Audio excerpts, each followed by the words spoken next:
Bismillahirrahmanirrahim. Assalamualaikum warahmatullahi wabarakatuh. Asyhadu an la ilaha illallah, asyhadu anna Muhammadar Rasulullah. Allahumma sholli ala sayyidina Muhammad wa ala ali sayyidina Muhammad. Kama sholaita ala sayyidina Ibrahim wa ala ali sayyidina Ibrahim bil alamina innaka Hamidum Majid. Sebelumnya kita panjatkan dahulu doa kepada Gusti Allah yang Maha Agung untuk saudara-saudara kita yang telah memberikan sholawatnya kepada channel dakwah ini sehingga channel ini dapat eksis hadir dalam ruang-ruang diskusi kalian semuanya, ya, hadir dengan setia, ya. Jadi kalau kamu nonton video ini, kamu harus ingat behind screen, di balik layar itu ada orang-orang yang berjasa atas kalian sehingga kalian bisa menyaksikan video kajian-kajian ini di tempat atau di ruang-ruang diskusi kalian semuanya dimanapun kalian berada, di dalam negeri maupun di mancanegara. Jangan lupa itu ada jasa orang-orang yang berbaik hati telah memberikan sholawatnya kepada channel dakwah ini. Tentu dengan sebuah harapan, ya, semoga sholawat itu menjadi catatan langit amal soleh bagi mereka dan keluarganya kelak, dan insya Allah akan terbalaskan dengan balasan yang lebih baik lagi. sorry, batuk-batuk. Selanjutnya untuk seluruh viewer terkasihku dimanapun kalian berada, aku ucapkan terima kasih atas apresiasinya. Semoga selalu always dan tidak pernah never untuk tetap menjadi pribadi yang anti skip dan anti download, ya. Bagi yang berkenan silakan saja di share, ya, tapi linknya, ya, jangan diunduh, dipotong-potong lalu diunggah ulang. Gak karu-karuan nanti jadinya.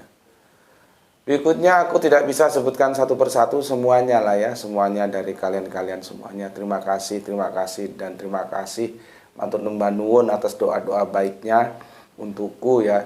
Aku juga berdoa kepada Gusti Allah Engkang Maha Agung, semoga kebaikan doamu untukku dicurahkan juga untukmu. Sesama saudara kita saling mendoakan dalam kebaikan, dan insya Allah doa kita doa-doa yang dijabai oleh Gusti Allah yang Maha Agung. Amin amin ya rabbal alamin. Oke, kita lanjutkan kajian kita di Mampir Ngombe ini. Untuk kali ini aku akan memenuhi request dari saudara kita Kang Mas Samsul Yatim, ya. Kang Mas Samsul Yatim yang sudah beberapa waktu lalu, ya, mohon maaf, mohon dipersori kalau sudah menunggu, ya, sekian waktu.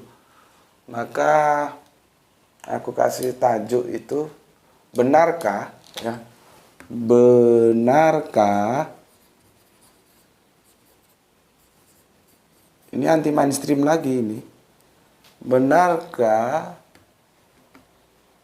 malaikat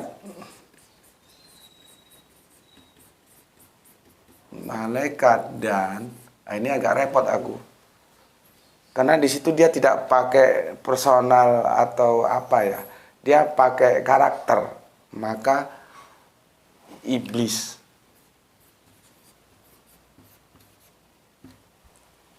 ya, kan aku sudah jelaskan kenapa disebut iblis, kenapa disebut setan. Iblis dan setan itu bukan personal, tapi dia karakter. Aku sudah jelaskan 2 tahun lalu. Jadi seharusnya tidak ini, tapi aku harus mengikuti tekstualnya Al-Quran seperti ini. Benarkah malaikat dan iblis itu diperintahkan sujud, ya, kepada Adam?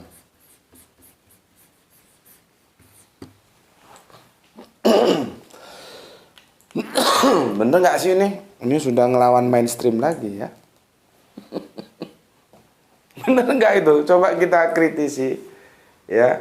Cuman nggak bisa dia langsung ke ayat yang ke-34 dari surat 2, nggak bisa, dia harus ke yang 30 dulu, karena ini satu perikop. Sorry. Batuknya nggak hilang-hilang. Ya. Ini satu perikop, jalinannya nggak bisa lepas dia, harus dari awal. Maka aku akan menjelaskan dulu dari ayat 2 yang ke-30. Ini pun sebetulnya sudah pernah aku jelaskan. Cuman untuk penekanan lagi. Oke, sebelum kita mulai, terima dulu salam penyemangat dari aku, yaitu salam Isra, Islam rasional untuk kalian semuanya dimanapun kalian berada.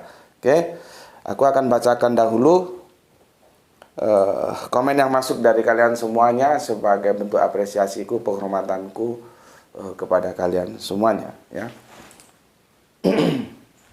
Kopi morning dulu. Bismillahirrahmanirrahim.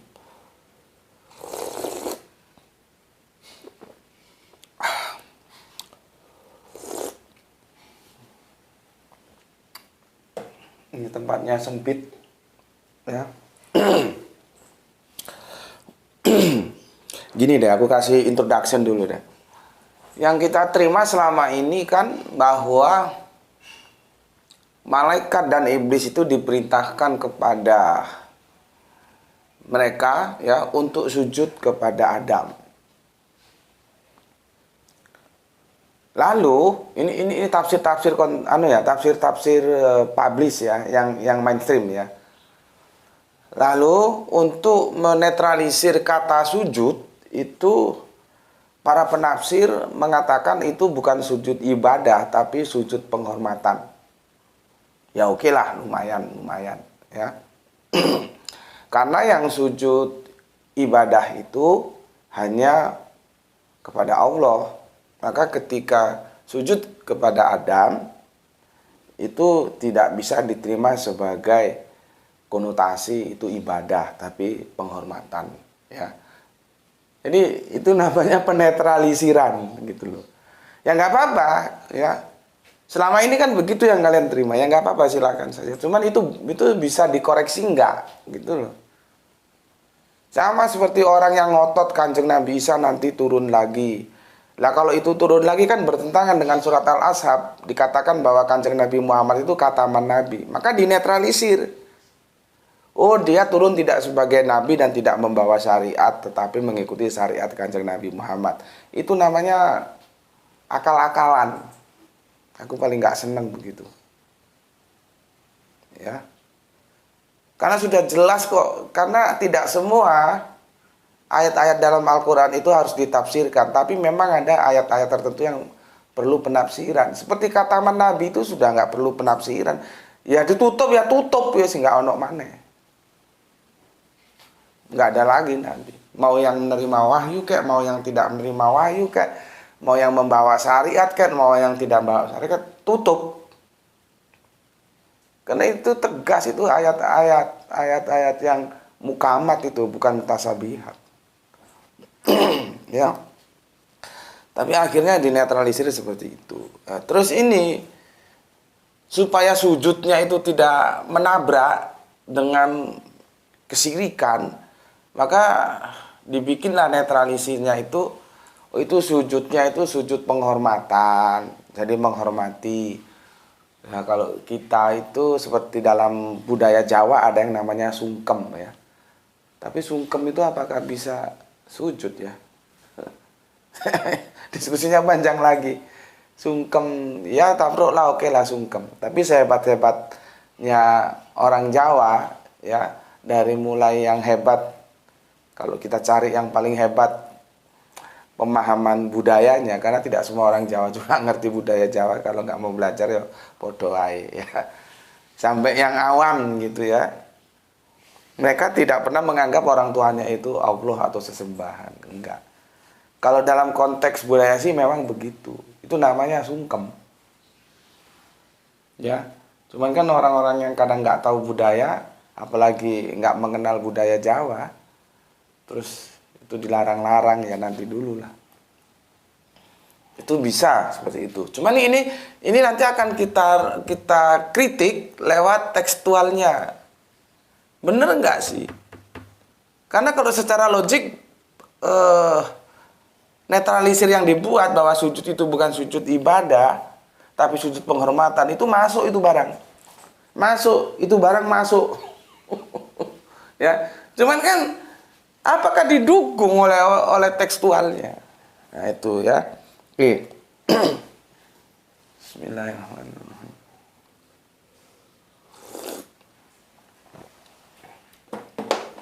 Untuk ke sana kita perlu kaji, nggak tahu nanti ini bisa berjadi berapa episode ya. Aduh, mana kacamata? Aku baca dulu komen yang masuk.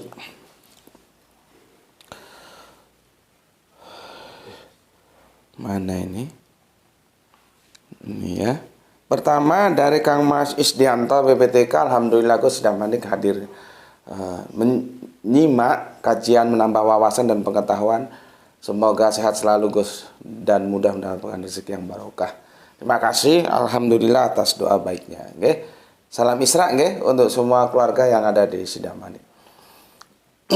Kemudian Soleha kita Gispati, alhamdulillah udah nyimak Tuan Guru. Semoga kita semua selalu dalam keberuntungan, selalu dalam lindungannya, diberikan kesehatan yang prima, rezeki yang barokah dan ilmu yang bermanfaat. Amin, amin ya robbal alamin. Salam Isra dari Palu dan salam Isra juga untukmu semuanya yang ada di Palu.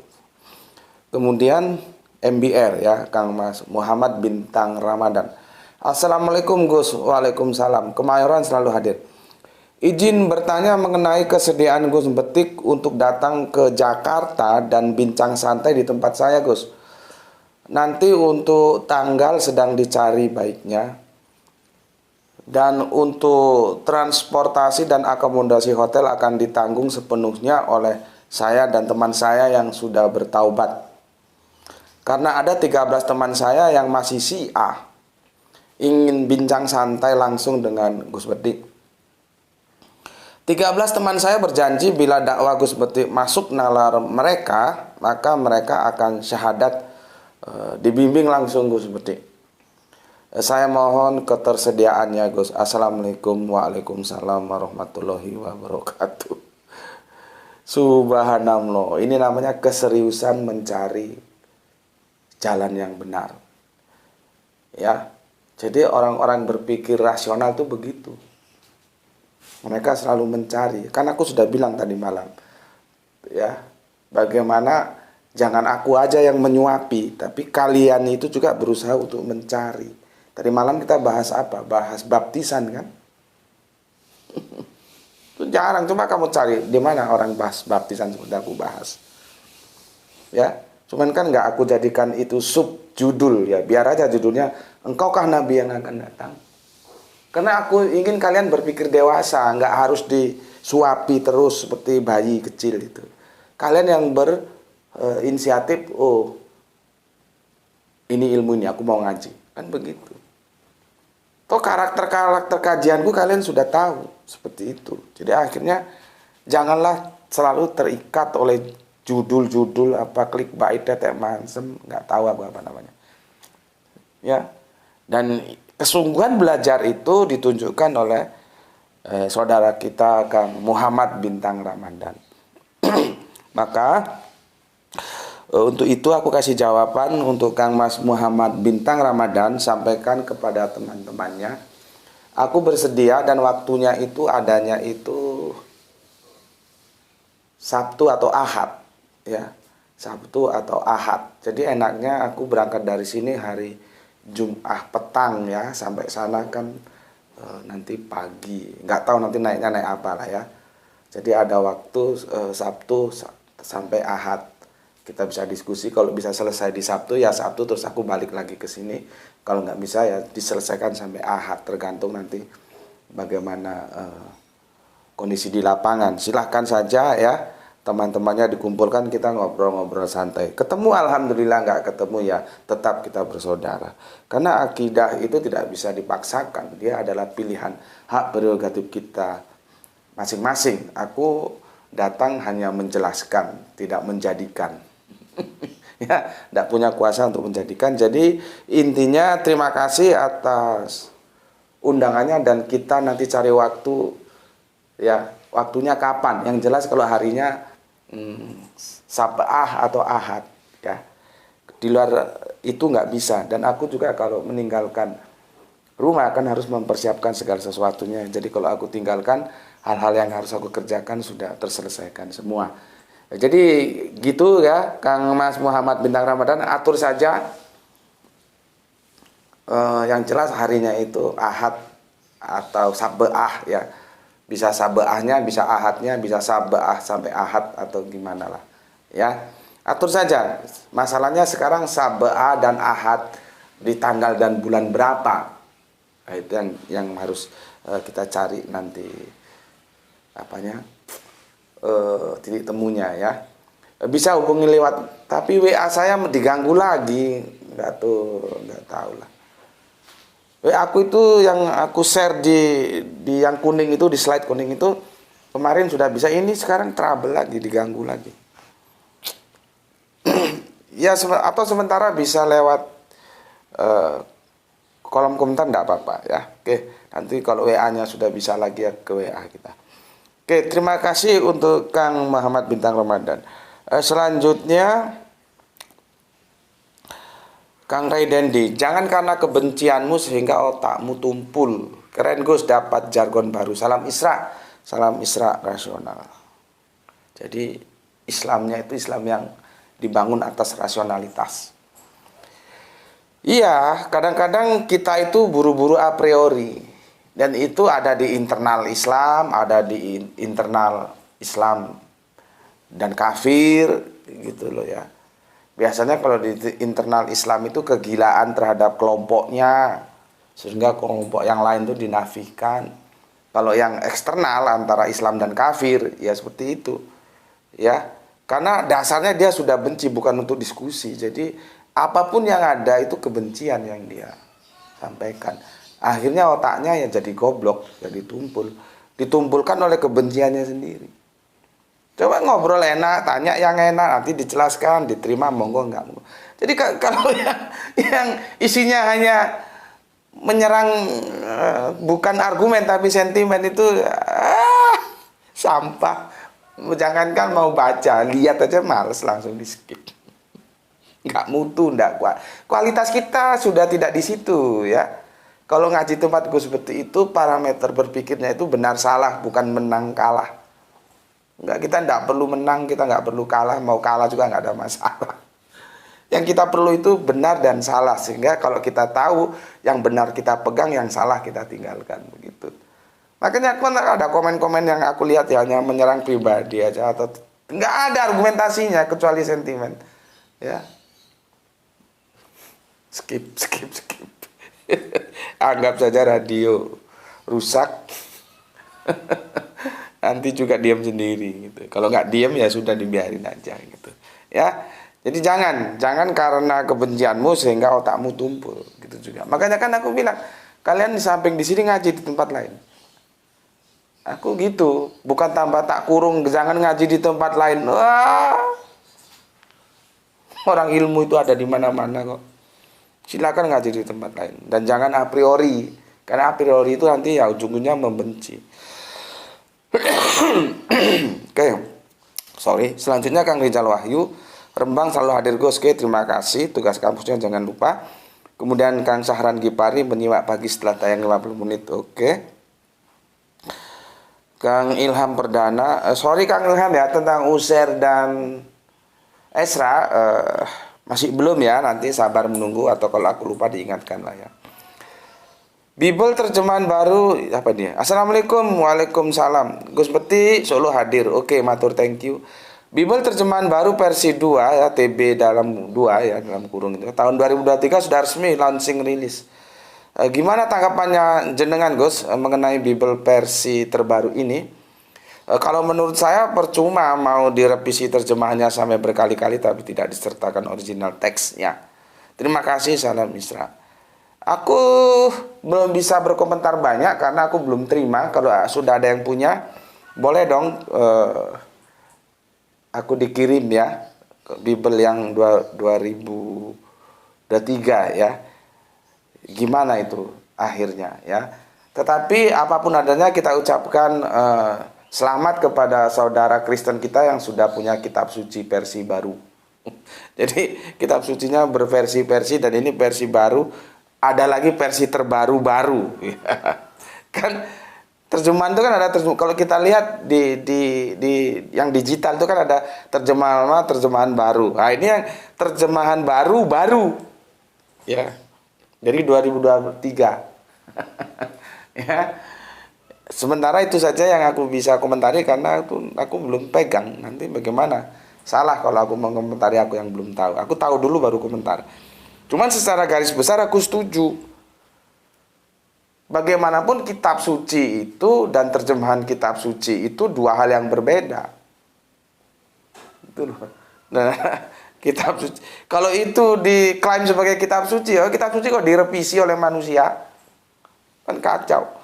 Nah, masalahnya original teksnya itu kemana? Makanya keistimewaan Al-Quran karena dia itu pengemban amanah dari kitab-kitab yang terdahulu. Itu original teksnya tetap terjaga. Jadi ada kitab sucinya, ada terjemahan kitab sucinya. Gitu, ya. Jadi benar kata saudara kita ini ya, mau berkali-kali kok selama itu terjemahan tetap aja itu terjemahan bukan kitab suci. Ya, karena original teksnya tidak ada. Tuh. Oke, yang jadi pertanyaan sekarang, dia tuh diterjemahkan dari mana? Jangan-jangan terjemahan dari terjemahan. Sudah orang dari original teks diterjemahkan satu kali saja itu sudah ada sekian derajat menyimpang kok. Apalagi terjemahan diterjemahkan dari terjemahan. Nggak amburadul itu. Ya. Tapi bagaimanapun kita ucapkan selamat kepada saudara Kristen kita yang telah punya kitab suci baru ya. Produk tahun 2023. Dan itu harus kita hormati ya. Kalaupun kita mau diskusikan bawa ke meja akademik seperti ini. Jadi tidak ada lagi ketersinggungan. Karena memang kita bingkainya akademik ya. Namun sebagai hubungan sosial humanis kita ya kita ucapkan seperti tadi selamat untuk teman-teman saudara Kristenku yang punya kitab suci baru ya. Jadi ini versi baru bisa jadi nanti tahun 2050 ada lagi yang keluar yang baru. Bisa jadi kan kita tidak nyangka tahun 2023 terbit yang baru lagi. Jadi ya seperti itu ceritanya. Oke, itu Kang Mas Ilham Perdana dan aku setuju dengan kata-katamu yang kamu sampaikan dalam narasi ya. Ya. Percuma mau direvisi terjemahannya sampai berkali-kali tapi tetap tidak disertakan original teks ya. Sulit Mas, nanti original teksnya itu mengarah kepada Septuagint dan Vulgata dan itu sudah terjemahan. Ini kan orang-orang banyak yang nggak tahu dikirain Septuagint dan Vulgata itu original teks. Enggak, itu sudah terjemahan. Kan kita sudah bahas. Yang satu diterjemahkan dalam edisi Yunani, yang satu dalam edisi Latin. Begitu. Cuman orang kadang-kadang lihat itu Septuagint, lihat Vulgata, lihat itu sudah terjemahan kok. Gimana? Oke. Kita ucapkan selamat lah ya untuk saudara kita Kristen dengan kitab suci barunya ya tahun 2023. Oke. Itu tanggapanku Mas. Kemudian ini namanya seperti nama orang-orang India ini. Aku juga nggak tahu ini cewek apa cowok, Kang Mas atau soleha kita siapa nggak tahu. Ravana Sahbana 07. Salam Misra Gus dari Banjarmasin. Oke, salam Misra juga untukmu. Salam untuk semua keluarga di Banjarmasin. Salam Misra ya. Semoga Gus selalu sehat dan rezekinya dimurahkan Allah. Amin. Amin ya rabbal alamin. Maaf Pak Gus. Request tentang murid-murid Yesus baik silsilah amanat Yesus sebelum dan sesudah kepergiannya. Dan bagaimana nasib mereka? Apakah benar 12 murid tersebut meninggal tragis menurut Bible dan Al-Quran? Mohon pencerahan ilmunya Gus. Wah ini panjang ceritanya ini. Coba aku jawab sekali ya. Tentang murid Yesus, baik silsilah amanat Yesus. Silsilahnya itu ya kita lihat di Bible itu, di perjanjian baru ya. Anaknya siapa yang kemudian ada 12 murid di situ ya. Terus kemudian amanat Yesus sesudah kepergian Yesus, amanatnya ya Ya ini berat, teman-teman Kristen berat. Justru amanat agung itu ya, itu ada di bukuku Bible Menjanjikan Islam ya. Mana bukunya? Amanat agung itu bukan jadikanlah semua bangsa muridku, baptislah mereka atas nama Bapa, Putra, dan Roh Kudus. Bukan itu amanat agung. Amanat agung itu adalah, aku akan minta kepada Bapa seorang penolong yang lain yang dia akan menyertai engkau selama-lamanya. Artinya, kita harus mengikuti penolong yang lain itu siapa? Yang sudah diminta oleh Yesus kepada Bapa. Itu amanatnya sebetulnya. Karena kan ini estafet Abrahamic faith ini, di mana yang kemudian itu melanjutkan dan meluruskan yang lalu. Dari Abraham faith, Yahudi, Nasrani, Islam. Gitu ya. Jadi amanat agungnya itu ke situ, ke pelanjutnya, bukan jadikanlah semua bangsa muridku. Itu terlepas lagi, kalau itu kita perdebatkan, itu pun sebetulnya ayat yang ditambahkan kemudian. Gitu ya. Oke, terus apa ini? Dan bagaimana nasib mereka? Aduh, nggak tahu aku nasibnya. Itu nanti ke sejarah. Yang kita tahu, yang gampang saja nih, yang kita sama-sama tahu. Akhirnya ke-12 muridnya itu kan nggak berbicara banyak. Yang satu jadi pengkhianat, si Yudas. Yang 11 kemana? Nggak banyak bicara. Karena otoritas itu diambil alih oleh seseorang yang sebetulnya bukan murid. Yang kita kenal sebagai sosok Paulus. Yang dimana surat-surat kirimannya itu mendominasi perjanjian baru. Dia lebih mendominasi kalau kita bandingkan dengan Injilnya karangan Matius, karangan Markus, Lukas, dan Yohanes. Ya, lihat itu surat-surat kiriman Paulus itu kan mendominasi perjanjian baru. Apakah dia muridnya? Enggak. Ketemu waktu perjalanan ke Damsyik, iya pengakuan dia. Sebagaimana kita tahu, harusnya kan diuji. Benarkah pengakuan dia itu? Karena pengakuannya juga saling tabrakan. Yang satu bilang melihat tidak mendengar, yang satu mendengar tidak melihat, mana yang benar. Cuman kan teman-teman kita ini tidak mengkritisi itu, karena mereka sudah langsung ujuk-ujuk jatuhnya ke iman. Sudah percaya saja ya gitu, jadinya kacau. Aku terus terang curiga itu. Kenapa menjadi pembantai pengikut Yesus tiba-tiba berbalik 180 derajat menjadi masuk ke dalam barisan pengikut Yesus? What happened? Ada apa? Kan itu harusnya dianalisa dulu gitu. Dan akhirnya kalau kamu tanya, ini kan pertanyaanmu tentang murid, nggak berbicara banyak. Karena murid-muridnya itu kan hanya mengembangkan Nasrani itu dalam perspektif teritorial Israel. Sedangkan kekristenan yang awalnya ya Nasrani itu, dia berkembangnya kan keluar, di luar. Mulai masuk dari Asia kecil itu kan. Dan itu jasanya Paulus. Bukan jasa si 11 murid ini minus Yudas. Itu jasanya Paulus. Artinya tanpa Paulus, ya kekristenan tidak menyebar di jagat raya ini.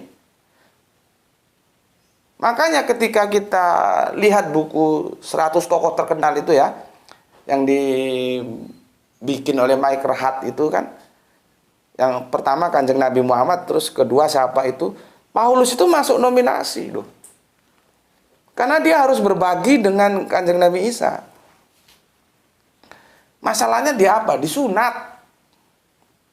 Paulus untuk orang tidak bersunat, sedangkan pengikut Yesus, murid-murid Yesus yang original itu untuk rasul orang-orang yang bersunat.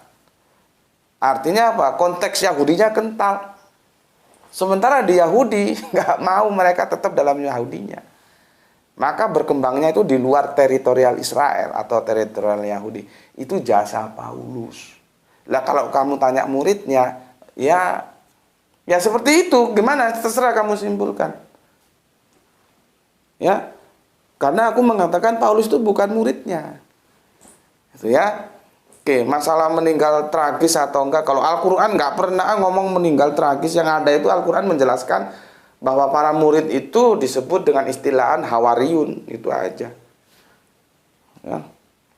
Kalau meninggal tragis itu kan cerita ya, sejauh mana sejarahnya nggak tahu aku. Ya, artinya apa? Sejarah itu bisa dikoreksi gitu. Oke, itu Kang Mas apa ini tadi? Rapa Syahbana dari Banjarmasin ya. Sehat selalu, salam Isra untukmu. Kalau kurang puas, ya memang nggak sesederhana ini menjelaskan karena ini nanti panjang urut-urutannya. Mulai nanti sidang di Yerusalem. Ini orang nggak mau sunat ini gimana ini, bisa nggak menerima ajaran ini, gitu kan? Karena pada konteks itulah si Paulus masuk ke dalam ring satu murid-murid Yesus. Jasanya siapa? Jasanya Barnabas. Karena yang Barnabas yang membawanya ke Yerusalem untuk menentukan ini gimana nih Pak? Bagaimana nih bos? Bosnya kan Petrus. Nanti didukung oleh siapa? Satu lagi itu. Ya, Yakobus. Ini bagaimana nih orang-orang nggak sunat ini? Akhirnya Petrus bilang, ya sudahlah nggak apa-apa. Didukung Yakobus. Ya, akhirnya seperti sekarang ini orang Kristen nggak mau sunat. Coba kalau ikut aturan bagaimana Nasrani itu diajarkan oleh Kanjeng Nabi, sunat. Makanya sejak itu terpisah rasul untuk orang bersunat, rasul untuk orang tidak bersunat. Yang tidak bersunat diambil oleh Paulus dan itu akhirnya yang berkembang hingga saat kini. Gitu. Panjang itu Mas ceritanya ya. Nih. Sekarang Kang Ari Prasetyo. Assalamualaikum, waalaikumsalam. Batam hadir nyimak di pagi hari, sehat selalu. Guru dan saudara-saudari di channel ini. Don't forget always salam Isra. Atur nuhun Kang Ari. Assalamualaikum, waalaikumsalam. Semoga Batam selalu terkondisikan dengan baik. Ini pengusaha ini Kang Ari Prasetyo ini. Kemudian Kang Mulya Riyadi. Assalamualaikum, waalaikumsalam warahmatullahi wabarakatuh. Baros Kota Cimahi hadir Gus. Nyimak salam Isra, salam ABC, akur. Jadi kalau ABC itu jawabnya akur. Itu kami yang telah belajar Al-Quran menurut sunnah Rasul itu salamnya salam ABC. Ya, akur jawabnya begitu. Kalau kita di sini salam Isra gitu ya. Oke, atur nuhun Kang Mulyadi Riyadi. Semoga sehat selalu yang ada di sana ya. Salam Isra dan salam ABC untuk semuanya saudaraku yang ada di Cimahi. Aku tahun berapa di Cimahi ya? Aku di Pasar Antri dulu. Masih ingat aku ada mikrolet pagi-pagi angkutan kota itu ditulis si Barokoko. Oke, kita lanjut Kang Anto Double Shop. Ini selalu mendiskusikan kajian-kajian yang di sini dengan permaisurinya ini ya. Indramayu hadir, salam Isra, Islam rasional. Matur thank you, terima kasih Indramayu ya. Salam untuk semua saudaraku yang di sana. Matur nuwun Kang Anto Double Shop.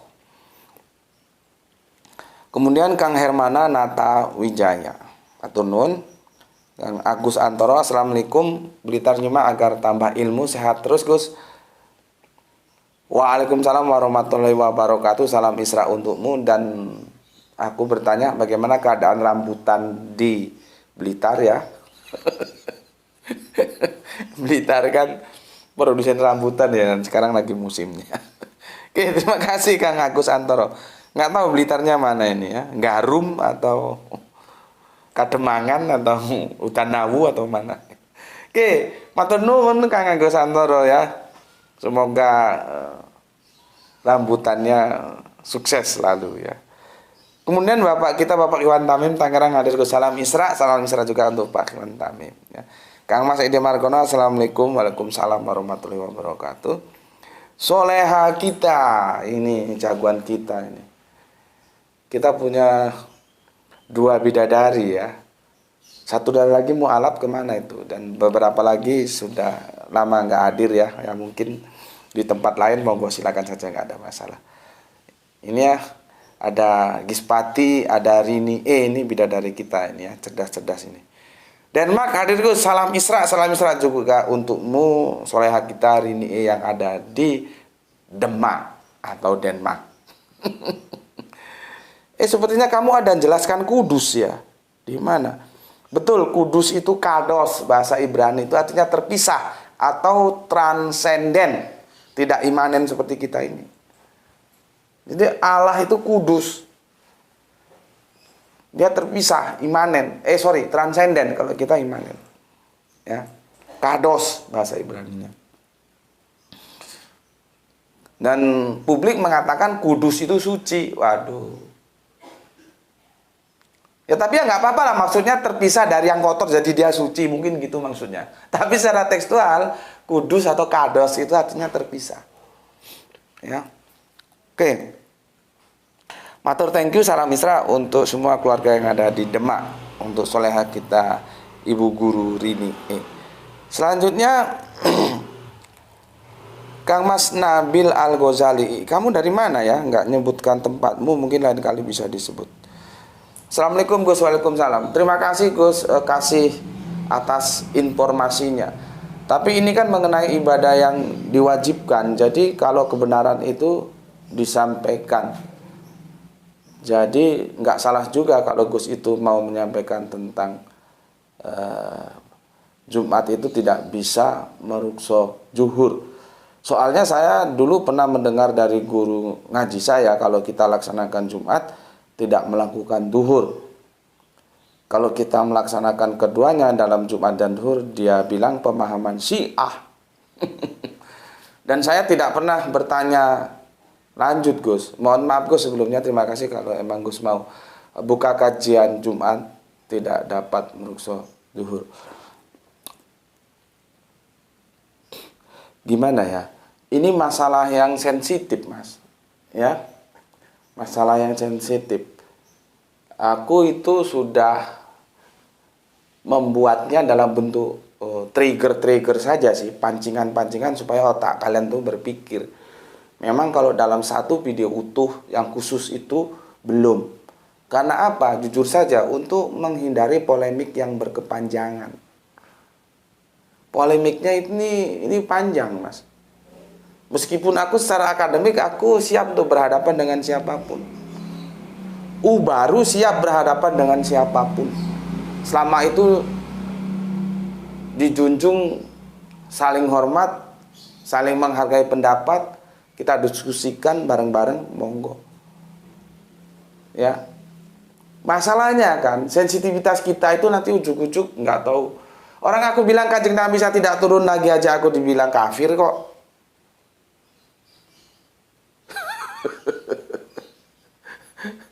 Cuman bukan berarti aku takut, tidak. Cuman aku mencari momennya yang pas itu kapan. Harus aku lakukan ke publik sebuah pencerahan itu. Makanya aku sengaja tidak. Kamu lihat video-videoku, ada yang satu khusus menjelaskan tentang itu. Tidak ada. Dia berpencar. Ada di video ini, ada. Memang aku buat strategi seperti itu. Karena aku ingin men-trigger otak kalian dulu. Sekarang kalau kamu ngomong duhur itu bisa dirukso dengan Jumat, aku minta dalilnya mana? Kalau kamu nggak bisa menunjukkan dalilnya, kamu harus ikut aku dong, kan gitu. Kan gitu, kan? Aku diajarin oleh guru Al-Quranku begitu. Guru Al-Quranku itu mengatakan bahwa Kanjeng Nabi itu melek huruf. Terus ada orang mengatakan buta huruf. Terus kan guru Al-Quranku bilang apa? Coba argumentasiku kamu bantah. Nanti kalau kamu benar aku taslim. Taslim itu pasrah, ikut kamu. Nah, begitu juga kita. Sekarang kita dalam kondisi yang berbeda saja lah ya. Kondisi yang berbeda. Kamu seperti itu, aku seperti ini. Tolong kasih aku satu argumentasi literasi bahwa duhur dan Jumat itu bisa saling merukso. Itu aja. Kalau itu ada, aku taslim sama kamu. Kalau nggak ada, kamu taslim sama aku. Kan gitu logika sederhananya.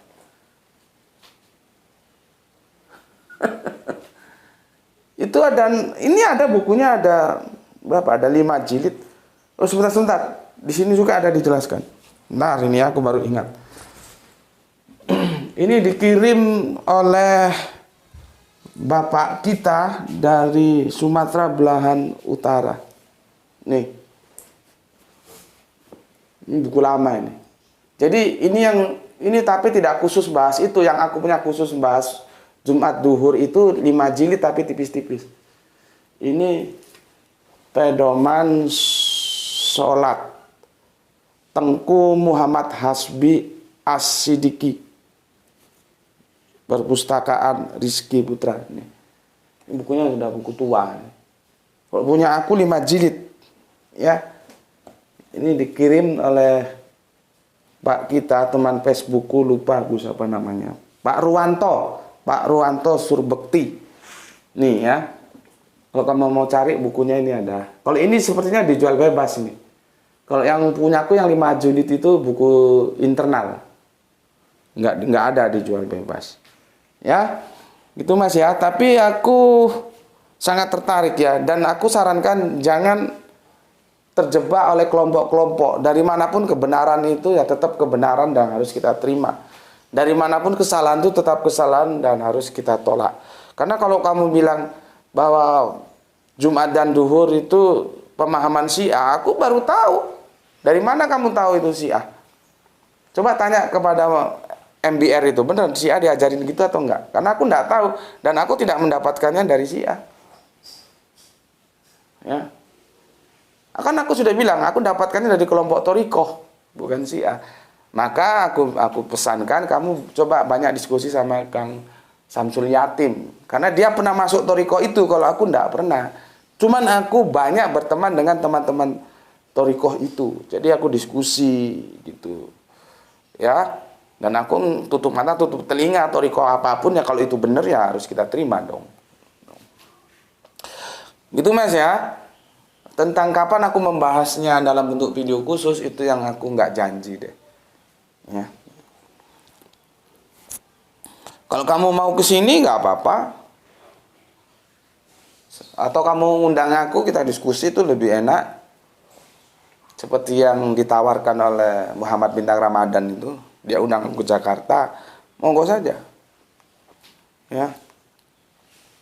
Oke, itu Kang Mas, semoga mungkin tidak puas ya, cuman saran aku begitu.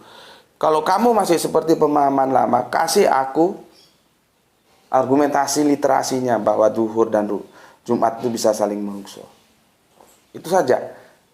Nah, yang lain-lain itu nyusul, itu aja coba penuhi.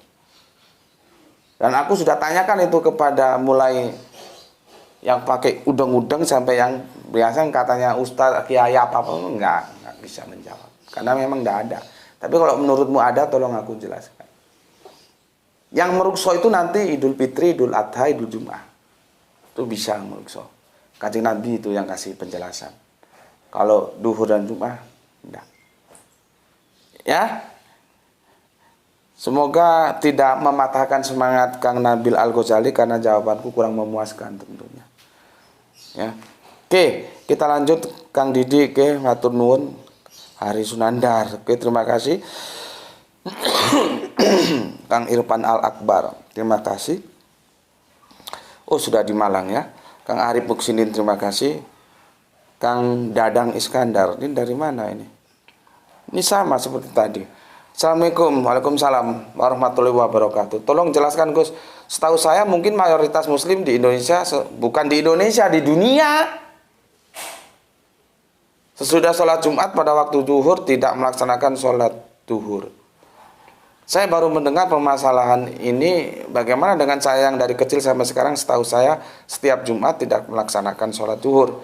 Saya ingin tahu penjelasannya dengan belak-belakan. Terima kasih. Belak-belakannya tadi itu ya masih sebatas itu maksudnya, seperti yang aku sampaikan ke Kang Mas Nabil Al-Ghazali ya. Dan aku sarankan kalian Kang Nabil Al-Ghazali sama Dadang Iskandar silakan berkorespondensi dengan Kang Samsul Yatim. Ya, silakan. Oke. Selanjutnya ini dijawab oleh Kang Samsul Yatim. Salam Isra Gus, salam Isra. Alhamdulillah gelar tikar mengenai polemik sholat Jumat dan sholat duhur, saya siap berdialog bisa melalui WA. Nah itu tawarannya sudah disampaikan. Meski saya sudah lupa referensinya, tapi secara garis besar saya ingat kerangka logisnya. Barangkali bisa membantu teman-teman di sini. Nah itu, silakan. Ya. Menurut saya ini itu titik ya, ini lanjutnya. Menurut Syekh Nawawi Al-Bantani, Bunda Aisyah ini dinikahi Rasulullah kisaran usia 15 sampai dengan 21. Karena istilah barkun, barkun itu perawan, ya, itu disematkan kepada gadis usia dewasa. Makanya sahabat Abu Bakar disebut Abu Bakar, Abu Bakrun, bapaknya perawan. Panggilan akrab menantu kepada mertua yang juga sahabat. Bahkan di usia barkun, di usia perawan itu sudah boleh ikut membantu di medan peperangan, ya, sebagai pasukan logistik, ya. Jadi untuk memasok, ya. Lagi-lagi catatan itu sudah lama hilang, kayaknya ikut kejual adik saya seluruh buku-buku saya yang 2 karung dulu waktu saya merantau ke Ambon. Oh, sayang sekali, ya. Dan adik saya waktu itu lagi nakal-nakalnya, jadi buku koleksi dijual ke tukang rongsokan, ya. Ya, jadi Abu Bakar itu kan Abu Bakron, bapaknya perawan. Jadi yang dinikah Kanjeng Nabi kita, Kanjeng Nabi Muhammad itu usianya debatable. Publik mengatakan 6 tahun kok dinikah, itu gimana sih? Dan ini dinyatakan 19 sampai 21 tahun dari istilah bahasa. Makanya ini nanti juga ke bahasa kita. Benar nggak malaikat dan iblis itu diperintahkan sujud kepada Adam?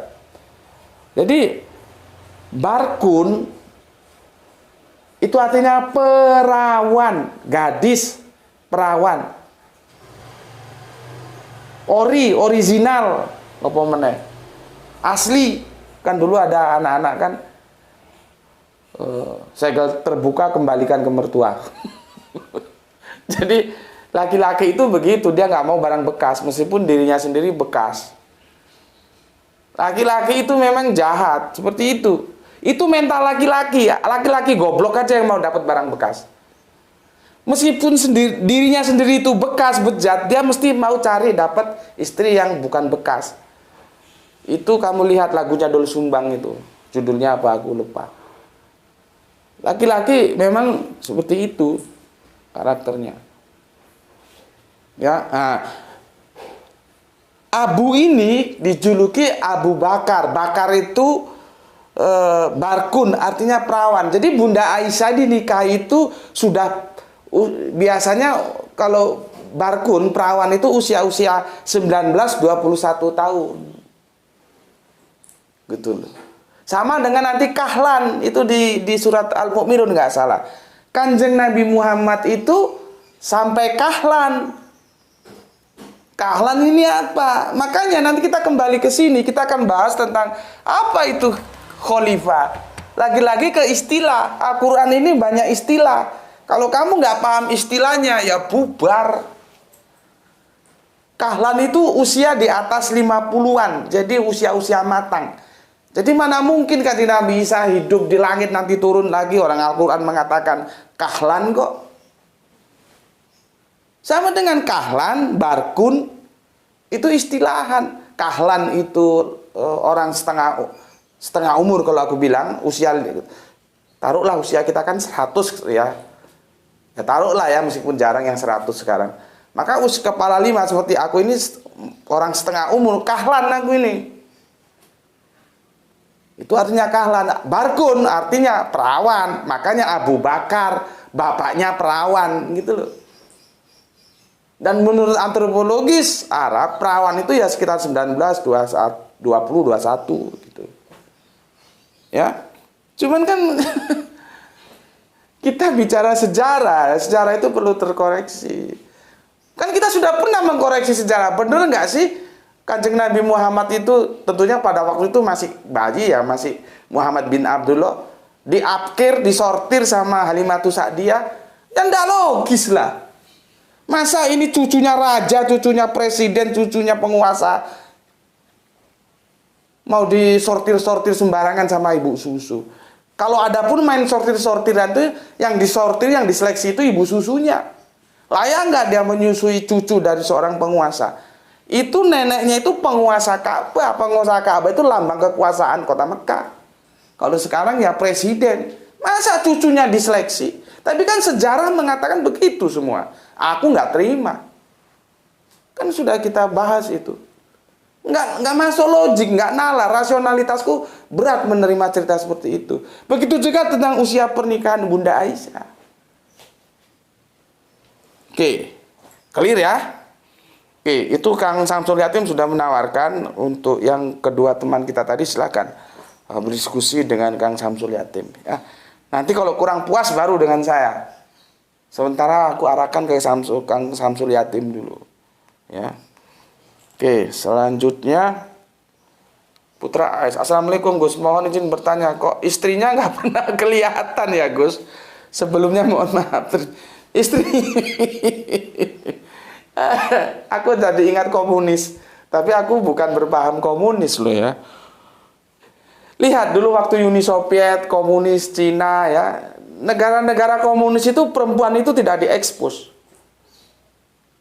Tidak seperti negara-negara kerajaan, negara-negara republik itu perempuannya diekspos. Misalkan presiden sama istrinya kemana, terus raja dengan permaisurinya kemana. Kalau orang-orang yang berpaham komunis, perempuan itu tidak diekspos. Ya pernah sih sekali dua kali tampil, tapi dia tidak diekspos. Mungkin itu senapas dengan falsafah Jawa, katanya istri itu konco wingking, teman di belakang. Jadi nggak harus tampil di depan. Tapi enggak ya, aku bukan berpaham komunis. Dan aku juga tidak lah ya, perempuan laki-laki sama saja haknya. Ya memang dia, ya gimana mau ditampilkan orang dia enggak. Bukan bidang dia yang begini-beginian. Jadi dia bagian bikin kopi aja lah ya. Maybe sometime kalau kita ada reuni ketemu di mana gitu, nanti tak ajak istriku ya. Supaya kalian tahu gitu ya. Yang jelas dia istri yang tahan banting. Sudah teruji sekian tahun mendampingi aku dalam sejuta penderitaan. Kalau mendampingi dalam kebahagiaan kan semua perempuan ya betah. Ini mendampingi dalam sejuta penderitaan. Ya sampai sekarang hidup seperti ini, ngontrak, dia tetap setia ya. Kalau ada yang tahan banting seperti dia, silakan daftar ya. Mungkin bisa jadi yang kedua. jadi seperti itu ya. Ini kenapa nggak pernah kelihatan ya? Gimana momennya nggak pas? Satu waktu nanti kelihatan ya. Oke, terima kasih untuk Kang Putra AS ya. Berikutnya Perdi Suparman. Ya, ini nama Jawa campur nama keren ini kok, Suparman ini. Wage Rudolf Supratman kalau itu ya, ini Suparman. Apakah Yahudi mau jadi Islam, Gus? Apakah Yahudi menerima Islam? Apakah Yahudi menerima Muhammad sebagai nabi? Kok cengengesan kamu tanya? Tanya-tanya aja, nggak usah cengengesan, kamu goblok. Kan aku sudah jelaskan. Kalau aku jelaskan kamu nggak tanya begini. Yahudi itu tidak mau, jangankan menjadi Islam, menjadi Nasrani aja dia tidak mau kok. Makanya kalau nonton kafir, ini mesti orang kafir ini. Kamu kalau nonton videoku perhatikan. Narasinya gimana, diksinya gimana. Ya, perhatikan. Kalau kamu perhatikan, kamu nggak tanya seperti ini. Karena aku sudah berkali-kali menjelaskan. Yahudi atau Israel itu tegar tengkuk. Mereka tetap dalam keyahudiannya. Meskipun dalam Al-Quran nanti, ahli kitab khususnya Yahudi itu nggak bisa digebiah uya. Makanya teman-teman Islam juga jangan dikit-dikit Yahudi, dikit-dikit Yahudi. Nggak boleh begitu. Yahudi nanti ada, tapi dia tidak mayoritas. Yang mau menerima kanjeng Nabi Muhammad dan menjadi Islam. Ada, cuman dia tidak mayoriti. Makanya aku mengatakan itu berdasarkan kebenaran mayoritas. Bahwa Yahudi itu, Israel itu tetap bertahan dalam keyahudiannya. Kan sudah cukup jelas lah kok tanya seperti ini ya, kafir goblok. Oke. Itu penjelasannya sudah aku baca semua ya. Dan akhirnya kita sudah hampir 1 jam. Gimana ini? Karena pertanyaannya juga panjang-panjang. Meskipun itu dalam bentuk komentar ya, dan itu harus aku jawab. Gimana ini? Aku kasih anu aja dulu ya. Kita beranjak di surat 230. Ini nggak bisa kita lanjut karena sudah hampir 1 jam ya. Nanti kita akan membahas tentang, kan begini. Waduh, sebentar ada yang jatuh.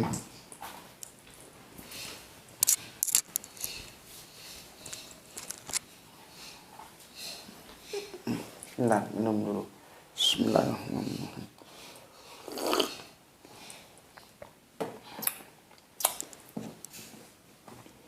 Kalau depak ya, depak kan begini. Ingatkah ketika Tuhanmu berfirman kepada para malaikat, ya, sesungguhnya aku hendak menjadikan seorang khalifah di muka bumi. Mereka berkata, mengapa engkau hendak menjadikan khalifah maksudnya ya di bumi itu, orang yang akan membuat kerusakan padanya dan menumpahkan darah. Padahal kami senantiasa bertasbih dengan memuji engkau dan mensucikan engkau.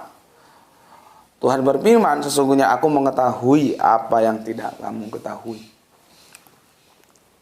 Ya, nah, kalau aku kan begini, ingatlah ketika Tuhanmu berfirman kepada para malaikat, sesungguhnya aku yang menjadikan khalifah di bumi.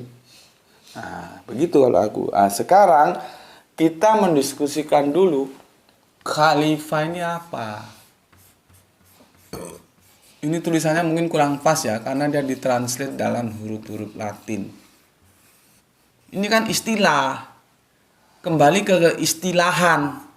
Seperti tadi barkun, perawan itu istilah. Kahlan itu istilah. Umi juga itu istilah. Maka kalau kita orang Islam sering baca Quran, kita akan mempunyai banyak referensi tentang istilah-istilah dalam. Jadi Al-Quran ini banyak-banyak istilah. Kafir itu ya istilah, maka jangan diganti non-muslim, kacau.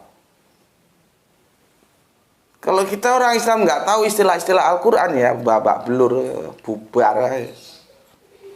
Khalifah ini istilah. Nah, makanya insya Allah nanti ini seri pertama lah ya. Ini seri pertama ya. Karena waktunya tidak memungkinkan, aku kasih trigger aja dulu pengantar. Khalifah ini nanti kamu tonton dulu di kajiannya guru Al-Quranku Gus Hendy telah menjelaskan khalifah ya. Nanti aku tinggal menambahkan ya. Nanti kalau khalifah dia akan terus dari ayat 30, 31, 32 surat Al-Baqarah ya. 33 baru kita ketemu di 34. Di situ nanti yang akan menjadi diskusi hangat kita. Benar nggak malaikat dan iblis diperintahkan sujud kepada Adam? Tafsir-tafsir publik kan mengatakan seperti itu. Kalau menurutku, makanya aku ngajak kalian berpikir, benar nggak sih sujud itu ya kepada Allah kan, gitu ya. Oke, insya Allah besok di seri kedua ya kita akan lanjutkan, kita masuk dalam keistilahan khalifah. What is the meaning of khalifah? Ngomong khalifah, nanti kita tidak bisa tidak juga ngomong khilafah. Nah, ini masalahnya orang ngomong khilafah takut ditanyain artinya khilafah tahu nggak? Orang khilafah dilarang. Tahu artinya khilafah enggak? Masalahnya kan di situ, kita ini di framing nggak karu-karuan. Khilafah, khalifah itu akan terkait dan itu istilah-istilah Quran. Terus kamu orang Islam takut ngomong itu, terus orang dilarang ngomong khalifah. Maka semoga kajian ini bisa menjelaskan khalifah dan khilafah itu bukan sesuatu yang mengerikan gitu loh. Ini seolah-olah momok sehingga orang takut ngomong khilafah karena dilarang ngomong khilafah. Itu kan enggak. Jadinya salah. Seperti kafir itu kan aku berulang kali bilang. Tugas kita itu menjelaskan bahwa itu bukan ejekan, itu istilahan, sebutan. Orang yang menutup itu kafir. Ya tinggal yang ngomong siapa. Kalau kita orang Islam dia kafir, berarti dia menutup dari Islam. Begitu juga kita, kalau orang lain agamanya A, dia ngomong kita kafir, nggak masalah. Memang kita kafir terhadap agama dia yang A itu. Gitu loh. Karena tidak mungkin surat ya Al-Kafirun akan diganti menjadi surat non-muslim. Apakah akan mengikuti jejak Bible 2023? Kan jadi kacau jadinya, ya. Oke, sampai di sini dulu karena waktu juga ini sudah 1 jam. Ya. Oke, untuk semuanya saudara-saudaraku ya, aku sampaikan jaga Allah, jaga Kanjeng Nabi, jaga Al-Quran, jaga sholatmu, jaga iman dalam Islammu, bingkai yang keindahanmu itu. Tetapi tetaplah memberi hormat kepada saudara-saudara kita yang memilih jalan lain. Mereka adalah saudara kita sebangsa, setanah air yang harus kita hormati. Ya, kalau ada perbedaan-perbedaan harus dibawa ke dalam meja diskusi seperti ini ya, supaya tidak ada resistansi, tidak ada ketersinggungan gitu ya. Yang namanya diskusi itu ya namanya diskusi karena berbeda, maka perbedaan itu kita bicarakan. Kalau ada ketemu ya terima kasih matur nuwun, nggak ketemu ya saling menghormati, gitu saja ya. Oke, berikutnya semoga kita mendapatkan keberuntungan, rezeki yang barokah dan kesehatan yang prima. Salam Isra semuanya untuk kalian ya. Aku ucapkan dimanapun kalian berada. Bismillahirrahmanirrahim. Alhamdulillahirabbil alamin.